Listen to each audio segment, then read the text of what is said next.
What is up, Facebook and YouTube? How you guys doing?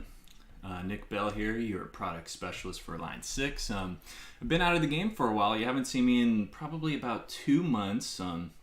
That's because I was welcoming my firstborn child, and so been having a lot of fun doing that. So my apologies if I'm a little rusty on guitar and with this whole rigmarole of live streaming, but I'm glad to be back. Glad to see you all. So today what we're going to be covering is really just what's new with the new 3.15 update. If you as you already know, or if you don't know, we get one new amp, which is really cool. Very versatile amp. We get 10 new effects and then 18 legacy effects. And so just for the the sake of time that we have, I'm just going to be covering what's new. The legacy stuff has been out, for well over 15 years. But if we have any questions pertaining to the update, please feel free to let me know. If you just have a random question about, anything Line 6, feel free to just chime in. I'll do my best to answer that. I'm sure we have some product specialists in the chat that can help as well. Taking a quick look at just some comments rolling in. Hey, from Venice, California. Hey, what's up, Mike? Nice to have you. Thanks again, Yashawa. 90% of the stuff in this update is useless or repeated. I just like some of the reverbs, a bad amp which no one has ever heard of, which in the end is just a copy of something bad. Nothing came from the idea scale. Oh, okay. Well, Sheldon, I'm sorry. I'll definitely, take note of that.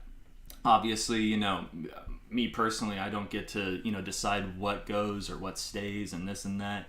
But, we love hearing your feedback. We always hear a lot of, how great this is and how great that is. And, we like hearing the bad stuff as well from our customers because we like to improve our stuff. Exorbitant, and you can't even use polyphonic effects without running out of DSP. Oh, well, Sheldon, I'm sorry about that. But, hey, maybe we can, have some fun regardless and see what's up. But definitely give us, give us your, let us know how you feel about everything here. All right, we got Victor. Hey, how you doing? Update Line 6 stage kit in 20. Oh wow, yeah, I don't know if that'll be happening anytime soon. I thought this was a great update as well, but hey, to each their own. It's all good. In every update we can't please everybody because when you think of Helix, there's hundreds and thousands of users that are using different sounds and getting different benefits, and so sometimes we get updates that really benefit myself, let's say, and sometimes we get updates that benefit other guys as well. Can't make everyone happy. Yep, that's for sure. All right, guys. Well, let's move on from that. Thank you for letting us know how you feel and such, because we always like to improve what we're doing and make it better. So the ADT, probably, I'm not too sure exactly on the name, but it's literally that effect is like having two tape delays, right? And kind of giving you a doubling effect. So enough of my ugly mug. What we're going to do is we're going to roll over here to check out the HX edit here.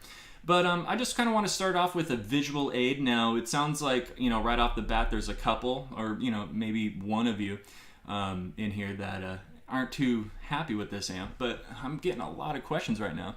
So let's see. I'm just getting a Pod Go. What's your recommendation for amp?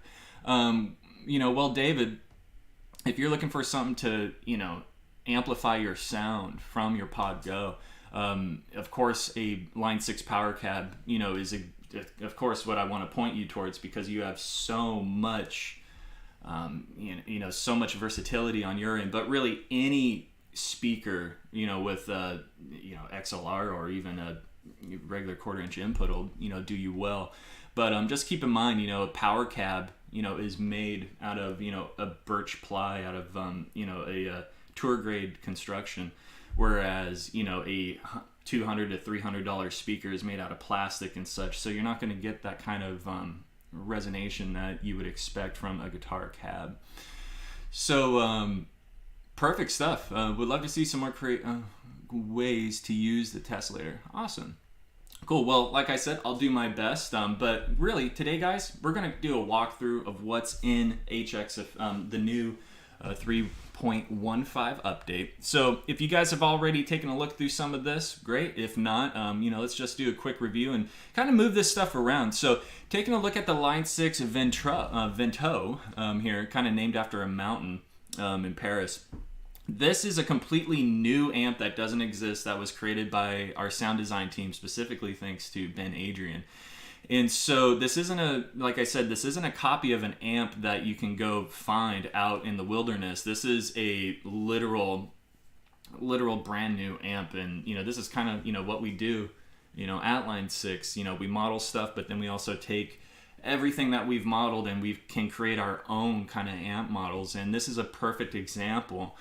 And so what we have written here is that it's based off of a modified orange circuit in the mid-wattage Fender Tweed circuits. Now, this is a boutique model. It's designed to be a boutique amp model. But with most boutique amp models, they're modeled after the black panel Fender amps and, Marshall circuits. So our sound design team wanted to take a different approach and, let the orange circuits kind of really shine for themselves in this amp model. Now, every knob acts like a gain and drive control. The tone controls adjust the character and amount of the overdrive and those frequencies and such. But really, every knob on this amp is either you're adding more of that or you're taking it away. And so kind of think of it as like a gain knob for each parameter that there is. Now, I think this is one of the most versatile amp models we've received in quite some time. I think you can get a lot of different sounds out of this amp. So let's just take a quick look here. I'll just load the amp nice and fresh. The amp is paired with this, just kind of a 212 with a 121 ribbon on it. Me personally, I love impulse responses. I tend to pull up an amp and just throw an impulse response on there. I like the feel. But with this amp model right out of the gate, I feel it sounds really, pretty darn good. That's in the neck pickup. So, right out of the box, so to speak, it's nothing too special, right? It's just it's kind of orangey with that, high-end sizzle from, kind of like a Fender Tweed. Very, very cool. And, it looks like you guys are feeling the same way. This amp is one of my favorites, and it is one of my new favorites as well. So what's really cool that I love about this amp is the HP filter. So if we take a look here, the HP filter at higher values results in a tighter distortion, yet thinner cleans. At lower values, this results in a looser distortion. Oh, man, we got a little head start there. It results in a looser distortion and warmer cleans. So if I kind of crank this drive up, we're starting to sizzle a bit. And you know what I'll do? I'll even give us a little boost in the channel volume. Let me know in the comments if my levels are off. I could quickly make adjustments.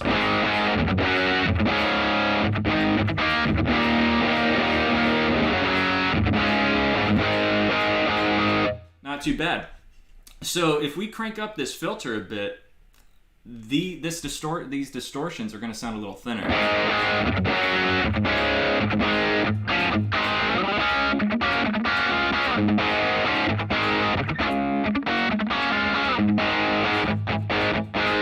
Now let's do the same thing, but just turn that filter kind of down.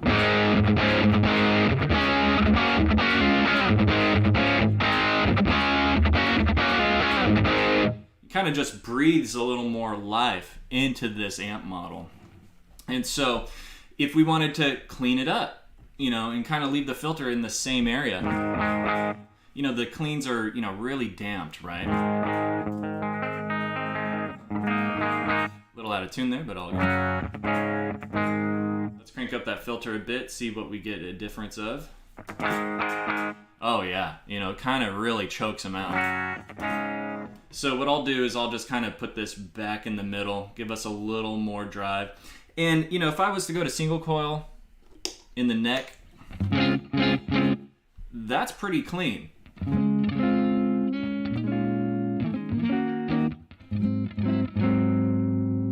And so what we could do here is even start, messing around with the EQ. And in the EQ here we have mids, presence, and depth. And so we don't have the traditional bass, mid, and treble. And so this mid-range here, like I was saying before, a lot of the parameters in this amp model, act as like a drive. And so obviously the higher the drive, the more of that frequency we're going to get. And so the mid-range on this amp is very responsive.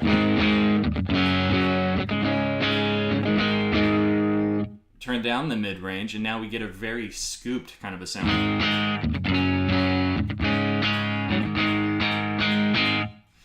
Now, presence, you really hear it once we start to crank it up. Kind of get that, you know, power amp, you know, that glistening shimmer of the power amp. Around 5 or 6 is where I'll probably keep it. Now, the depth kind of replaces your treble and bass controls. So if I, you know, crank up the depth, I'm obviously adding a lot more low end. Now, if we turn that depth down, we're gonna, you know, lose a lot of that low end. Now it starts to sound a little thinner, but, you know, but I feel like the tone has, you know, still has, you know, that oomph to it. And then the rest is what we're all pretty used to, our power amp, or what I call field controls. So that's fairly a pretty clean sound. Now, I could crank up the drive a bit, you know, have the mids down, and then we'll mess around with the filter, the presence, and the depth. And what I'm going to do is I'm going to add in just like a Minotaur here. And this amp starts to sound, you know, pretty mean.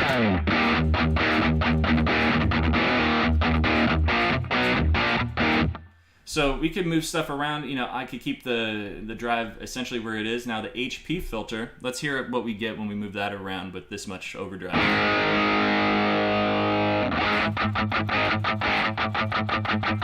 You know, kind of a pretty scooped sound. Let's turn that filter down a bit. All right, now we're getting better. Now the mids are probably a little too scooped for my taste, so I'm gonna raise these a bit. We're getting some sizzle on the high end, so I'm gonna crank down the presence a bit. And then I'm gonna move up the depth. Let's see what we get with the depth at halfway. Maybe a little too much depth, but as you can see, I'm just moving a few things around here. You know, and now we went from this really clean, almost kind of a Chinese type of a feel. We went from this clean, and we're going to go into this, you know, gosh, almost kind of like a, you know, this like kind of like a growly kind of a metal sound, you know, kind of a low gain metal.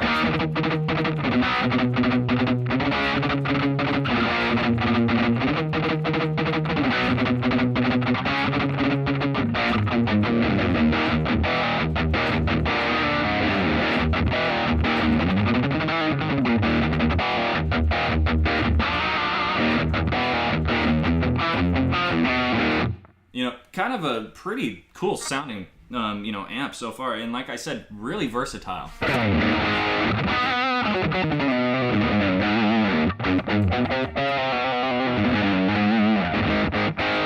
Again, apologies for the playing. It's been a while. When you raise a kid from birth, it takes time. It takes your time. So as we can see, that's pretty much this amp in a nutshell. And I didn't even, you know, get to the cabinet and start moving stuff around. I didn't feel like I really needed to. Of course, all of our ears are completely different. You know, you may have heard a few things that you may have changed, but I hope the point, you know, came across that this is a pretty, very versatile amp. And so for those of us out there that may feel like, oh, this is the amp we got from this update, you know, keep in mind, you know, we will be having some more updates, but this amp is really good. Give it a try, please. But yeah, I hope that translates well. Let's take a quick look at the comments. I've been seeing them pop off as I've been talking about this. Really appreciate you guys being in today. So just taking a quick look, I'm just kind of scanning down here. Can you add an auto record mode to the looper to listen and automatically start recording when playing starts? That sounds great. I think you know, that's very possible. Something we can add in Idea Scale. So Pixelot, if you're not familiar with Idea Scale, please check it out on our website and put in your ideas. These sound great. I love the sound of the Ventoux. It's now my favorite amp on my HX. Pixelot, thank you so much. I dig it as well, and I'm glad you feel the same way. I love the tone of this model. So do I, Ryan. I think it sounds really, really good. Thank you so much for you know, tuning in today. Been loving the Ventoux. Yep. But this one might replace. But you still love the DC32. But this one might replace it on my patches. Yeah, you never know. Like I said, very versatile, and I feel like it's easy to get different sounds quickly. And that's probably due to how these parameters are set up. Thanks again, Ben Adrian. Yeah, he's the man. This amp is one of my new favorites. Let's see, Jinlong Sir Win. It's 3.15. However, the amp setting in Stomp still changes unexpectedly after transforming amp and cab to amp block. Interesting. Okay, that's something good to know. You know, and that's something I could, you know, report on, and we could see if that's maybe an HX Stomp thing, or, you know, who knows. You know, of course, always make sure when you're updating and transferring patches that your HX edit is on the same firmware as your HX Stomp or any Helix unit. You want the same firmware on both. Otherwise, you can get some weirdness. Not saying that that's what you did, but, you know, always keep that in mind. Regardless, that's something we can bring up and just make sure that, you know, in the nearest, you know, update, that could be something that's addressed if it's an issue on multiple units. I love everything you guys have done in support of the Helix. That said, I wouldn't be heartbroken to hear an announcement for Helix. For sure. I currently have Helix 4. All right. So right here, Mike, what is the signal chain? Is there a speaker? So what we're looking at here is just, you know, a Minotaur overdrive that I added later on. But this is my amp and cab. So the amp and the cab is built into this block that we see. You were seeing me moving everything around with the amp, but if I click on this tab, this is our cabinet. And of course I could change the mic. Right now I'm using just a 121 ribbon at a distance of 2.5 inches, but I can move this stuff around. But like I said earlier, I feel, you know, I didn't really feel like I had to move that stuff around for what I was doing right now. But you definitely can dive in there, move stuff, and kind of get the sound you're looking for. So let's see here, David. I prefer the clean edge breakup sounds personally, but really cool that it's so adoptable. Yeah, David, I agree. It's very versatile. And, you know, for me, it's great when you get an amp that does that one thing that you're looking for, but I think it's even better when you could get an amp that could do multiple things, because for those of us that are gigging and doing all sorts of other stuff, you know, and especially for those of us that use snapshots, you know, maybe you just want to use, maybe you're using snapshots a lot and you have to move a single amp block's parameters around. You know, going after the versatile models is how you can really, you know, have a one and done preset, let's say, where you have 8 snapshots and you get every sound under the sun, but you're essentially using the same stuff, right? How did we do it? You know, 20 years ago, you know, when we just had amps and, you know, a couple amps and effects on stage, right? So taking a look here, a Mark II C Plus model. Yeah, right. That's the stuff right there. So let's see here, Pixelot. So he's using the Ventoux into a Minotaur Helixosphere, just a little dynamic call, awesome sound. Thanks, Line 6 Manager. Yep, Ben's the man. So good stuff, guys. Yeah, it looks like we're moving along here. So enough talking about this amp. What I wanted to do is just kind of introduce us into these, you know, 10 new effects. Now, of course, what was added, and what I'm going to do here is I'm just going to remove this Minotaur. What I didn't plan to cover a whole lot would be the Ampeg stuff, but I just have to give credit where credit is due. The Ampeg liquefier. Now, for those guitar players out there who have never, you know, touched or messed around with an Ampeg liquefier, now's the time for you to open it up. This has been one of the best sounding chorus pedals that I've gotten my hands on within the past like 7 years. When I, you know, kind of first discovered it, I never thought to use an Ampeg effect on guitar, you know. And this was, you know, far before, we acquired them, and I was just like, whoa, what the heck, you know. And then here we are, you know, one big happy family. But this is a really, really good sounding chorus. So what I'm going to do is I'm just going to, you know, let's use the same amp. I'm just going to load it back up. You know, clean it up a bit. Give us some channel volume. So, kind of a thin sound, nothing too crazy. Let's give us a little more depth. Let's do single coil in the neck. And then just crank on this chorus.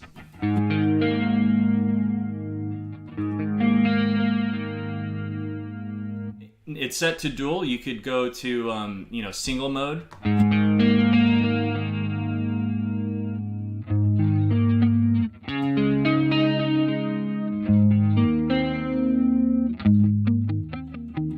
Who saw that one coming?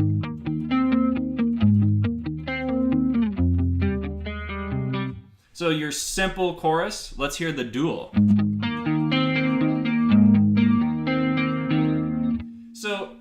wasn't, I'm not planning on really, covering a whole chorus pedal, but you guys just got to check it out. If you haven't checked out the Ampeg Liquefier, it's such a beautiful chorus.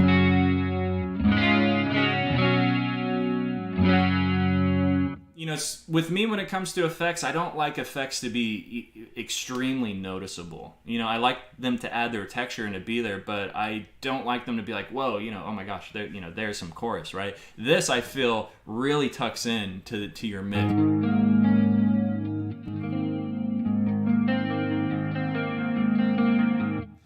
Mike, so do I gig or plan to gig with this? If you're asking me, just due to my current situation, I haven't been able to gig in a long time. However, our other product specialist, Tony Campanovo, maybe you caught him last week, he gigs all the time, and all he uses is Line 6 stuff. You could check him out on Facebook, hit him up, ping him if you have any questions on gigging with it. But for the most part, I haven't gigged with Helix in a couple of years. It's been a while, but just to be straight up with you, it has. I haven't been on the road with it that recently. But there we go. There we have it. The Liquefier. Check it out. It's really cool. It's really awesome. The Ampeg stuff, just because it says Ampeg on it doesn't mean it's not for guitar players. So let's check out, the last kind of 10 minutes, I have here. I just kind of want to run down these new delays that we have, and even reverbs as well. Now, with our new delay here, the Heliosphere, this is a pretty cool delay in the fact that it adds reverb to your delay repeats. Now, for me, I've always been someone who's put my delay and reverb on a parallel path because, I essentially did not want that. Every time I have a delay repeat, you're going to hear, my reverb, kind of decaying with it. So for this one, it's, it's kind of a love-hate relationship on my end. So like if you have a use for something like that, by all means, and what I can do is kind of crank this over to note subdivision, and we could go to, the classic dotted 8. And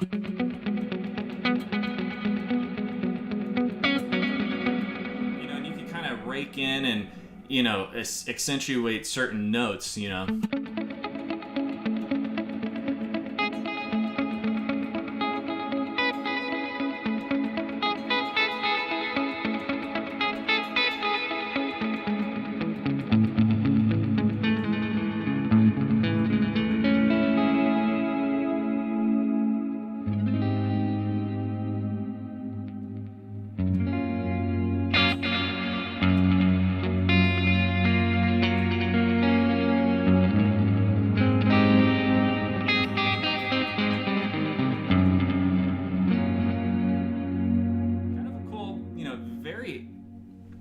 a lot of atmosphere, and all I did was add a block and change the time.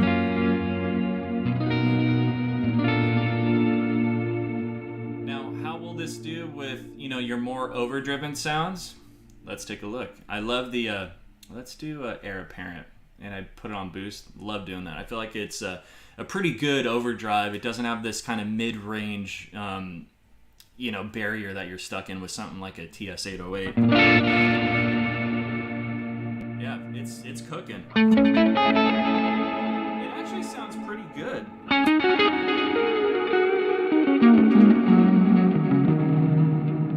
Probably pushed it a little too hard right there.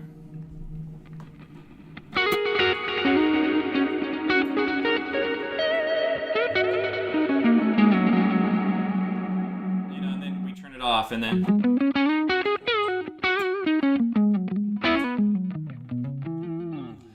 now we're completely clean. So it almost sounded like I literally had delay and reverb going at the same time, especially with the kind of playing I was doing at this moment. So, keep that in mind. You could have all of that tied into one block. Because at first, that's just not my cup of tea. I like my delay and reverb, separated. That's just how I am. But that's a pretty cool sound, and I think depending on what you're doing, you can get a lot of uses at it. So that's the Heliosphere, pretty much in a nutshell. Reverb with your delay repeats. Pretty cool for swells. All right, Corey. Nice. Let's see here. Moving on over. How important are the MIDI updates with the 3.5 update?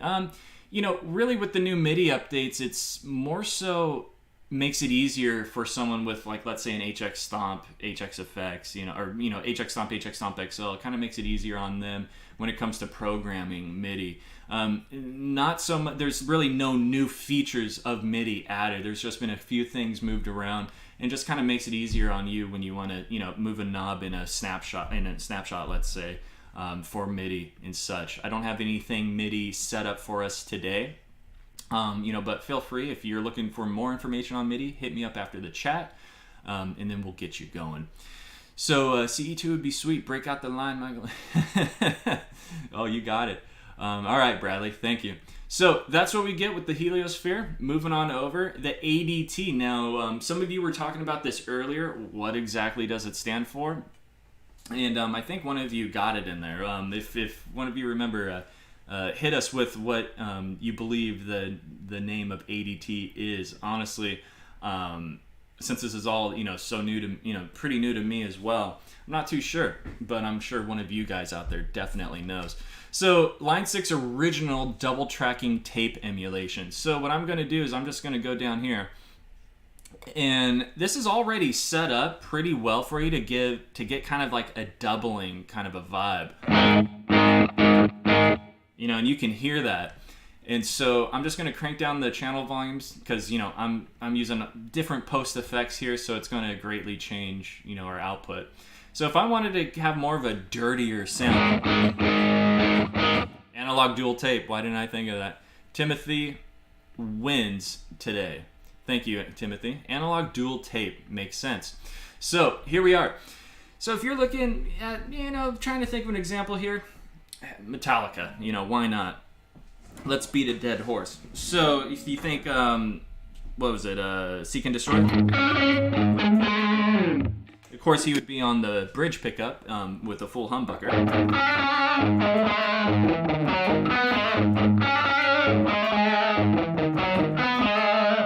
Now, this amp right here, like I said, it could be pretty versatile. Let's crank up. We'll leave the filter at about half. Give us some good depth. And then for our overdrive, let's do kind of Minotaur. Crank that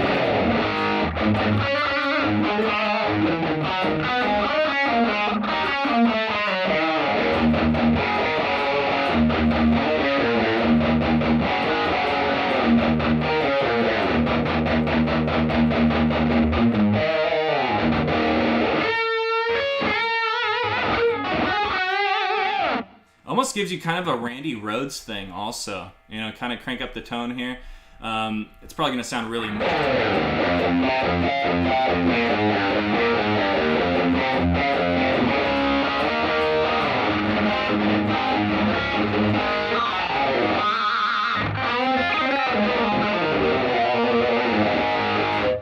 and so we're getting, a pretty decent amount of slapback, but I think you're getting the idea here. We can move stuff all around, but that's a really cool thing.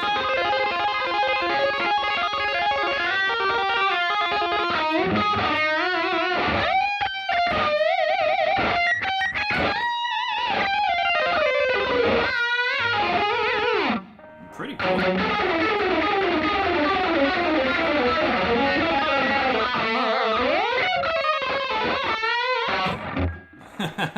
Having too much fun over here. So as you can see, you could get some pretty cool tones there, doubling effects, and it's just ready to go. Could you have done this with a with 2 delays? Possibly, but definitely having that. Oh yeah, of course, Randy definitely triple tracked. Thank you, Mike, for letting us know, because that man deserves all the credit. Yeah, definitely. He did what? A left, right, and center. And so, yeah, really crazy stuff. But that's why his track sounds so thick. Really good stuff. So yeah, there's, Randy Rhoads in a box, I guess, right? But yeah, think about your double tracking needs. This will get you going. So in regards to time, we're at 11:30. We'll just kind of move on here. So crisscross, original do delay with cross feedback between the 2 delay lines. This is a pretty cool sounding delay. Now, what I'm going to do here is I'm just going to, turn our distortion off, kind of, move the drive down a bit, and let's bypass our delay.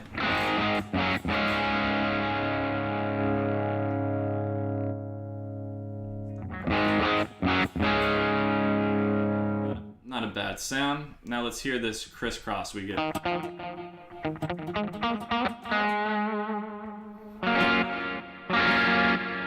So what's really cool about this is that crisscross, the effect that we're getting, that crosstalk, if you will. So right now the sample rates, the bit depth is at 12 bits and the sample rate is at 16 kilohertz. So it sounds pretty natural.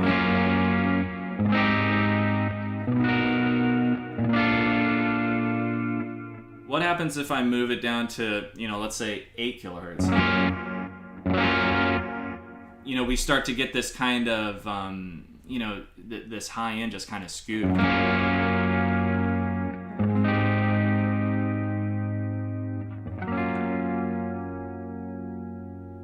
So what if we kept it at, let's go to 12 kilohertz? That's a pretty cool sound.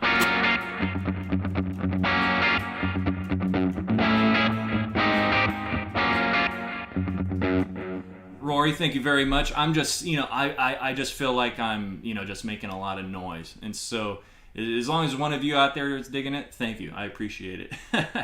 So what if we were to keep the sample rate at, 12 kilohertz and move the bit depth down to like 8 bits? You start to get that sizzle. It's starting to sound like a video game or something. You get that.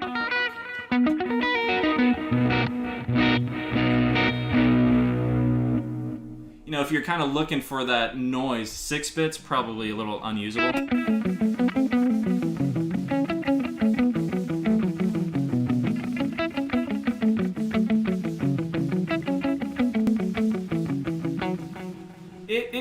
You never know, who will turn that into something, but there's some textures there. It's something different. It's pretty new. Now, if we were to, we're kind of seeing how, when we alleviate or remove some of the definition, we obviously are hearing that bouncing back at us. What happens if we kind of crank up the definition? It's starting to sound pretty cool there. Now, let's see, sample rate at 41.1 kilohertz. I'm kind of liking it. Let's go to 14 bits now for the bit depth. So as you can see, we can move this stuff around and get some pretty cool textures. Now looking at the crossfeed here, what that's going to do for us is control the amount of the A delay line feedback into the B delay line and vice versa. So if I were to turn the crossfeed down a bit, and compared to turning it up, you could kind of get that different, you find your sweet spot when it comes to these bit depths and sample rates. And everything else is pretty much self-explanatory. Each delay, how fast you're going for each delay, how much feedback per each delay, and is delay A going to be panned hard left or right? That's what we have going on here. And then, you're pretty much your straightforward controls here. Now, something else before we leave off of this is your phasing. So you kind of have like a 90-degree phase. If we take the phase out of it, it sounds kind of like your typical, dual delay. 90 degrees and then 180. It gives you a little bit more air, let's say. Something to keep in mind, especially when you're doing studio stuff, because that's where you're really going to hear this stuff, is when you're recording. In a live setting, probably not so much. So moving on from that, I know I'm getting kind of crunched on time here. I think I spent a little too much time on the amp. But taking a look here just to kind of run down what we got going on. This delay is, a really awesome delay. It's a morphing delay, part looper sample, part droning. Why don't we just take a look at it? So you'll notice that this delay is automatically turned off. What I'm going to do is I'm going to assign it to my foot switch here. And let's go to foot switch 8. Actually, let's do 9.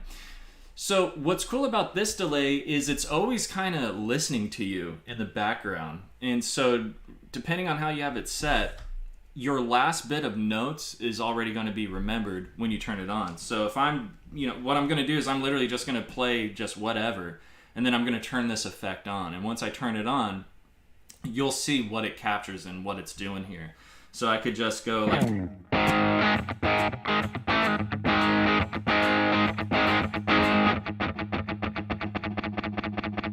You see how it only cut that last bit?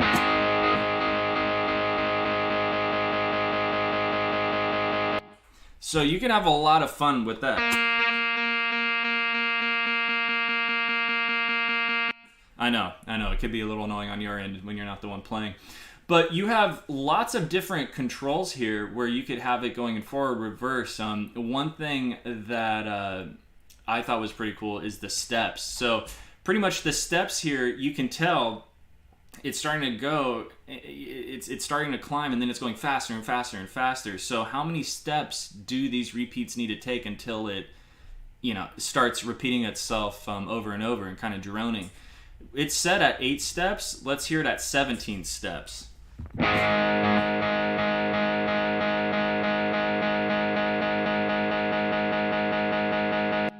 So you can see that's how many more steps it's taking till it gets to that, climax that it gets, where it just keeps repeating. Now, everything that you see here in this effect essentially is just editing or, adjusting those types of parameters. Do you want it to keep going forward? Do you want it to go in reverse? Do you want forward and reverse? And then it just kind of sounds all over the place. Boomerang is pretty cool as well. This just kind of, it sends it away and then it kind of comes back just like a boomerang. So let's turn that on. Oh, well, we had our steps set at 17. Let's go back to 8, so for the sake of time. All right, boomerang.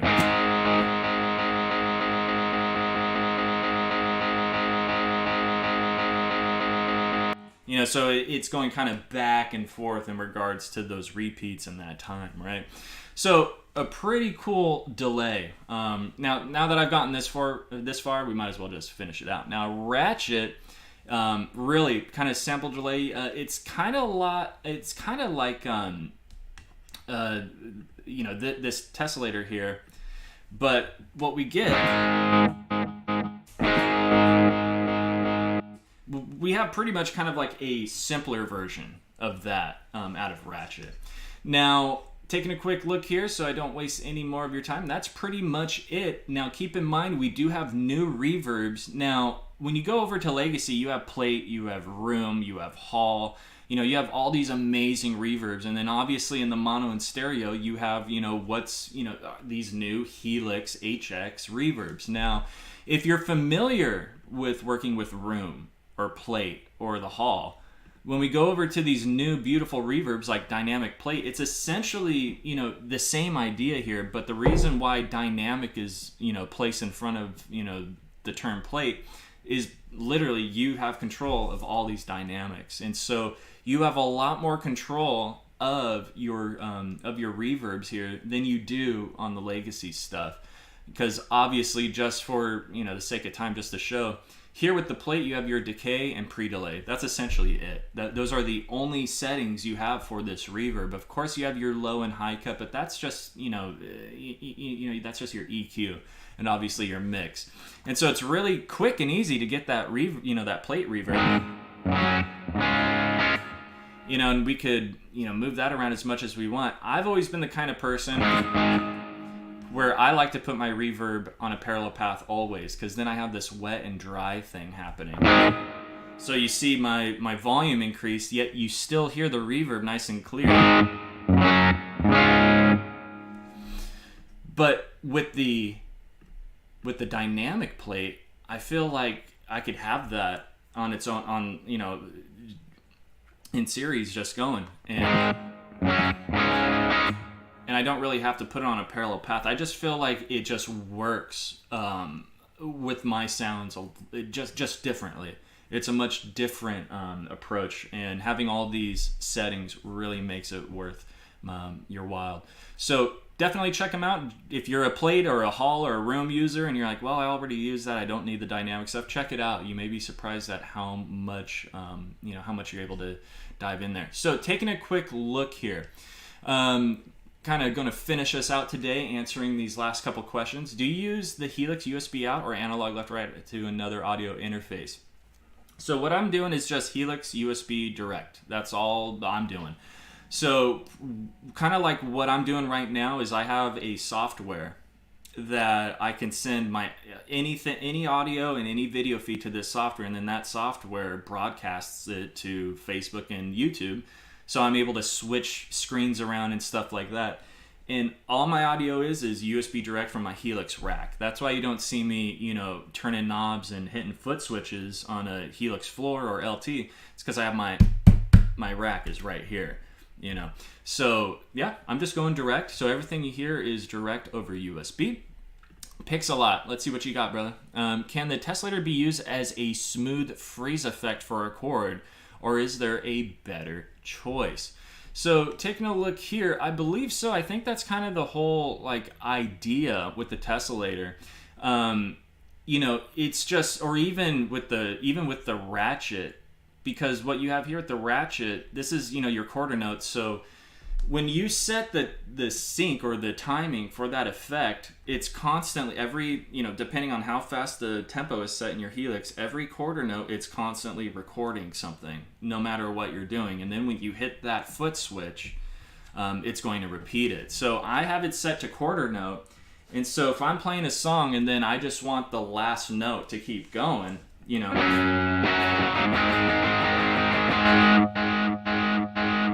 So that's quarter note. Maybe we want to make that faster.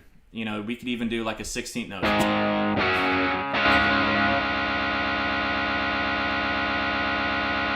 Now, if you're looking for like a freeze where it's just, straight up,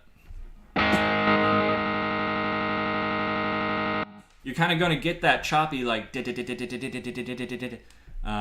the tessellator, you're looking for kind of a literal freeze.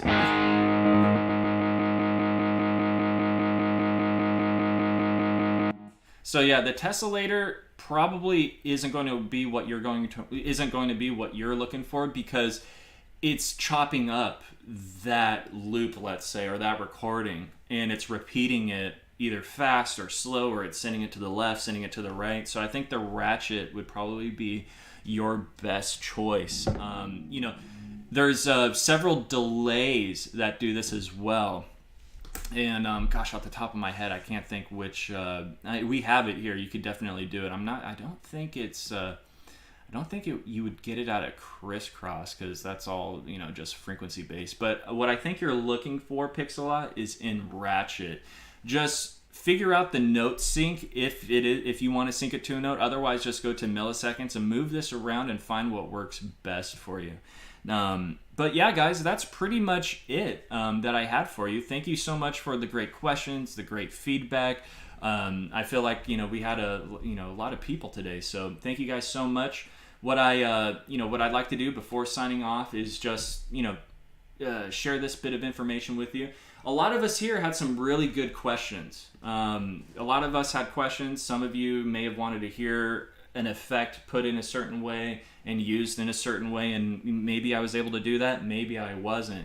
Now, if you want this same kind of interaction that we've had today, but have it more on a one-on-one basis, check out our website, line6.com/events, and sign up for a Helix, a Catalyst, any current Line 6 product.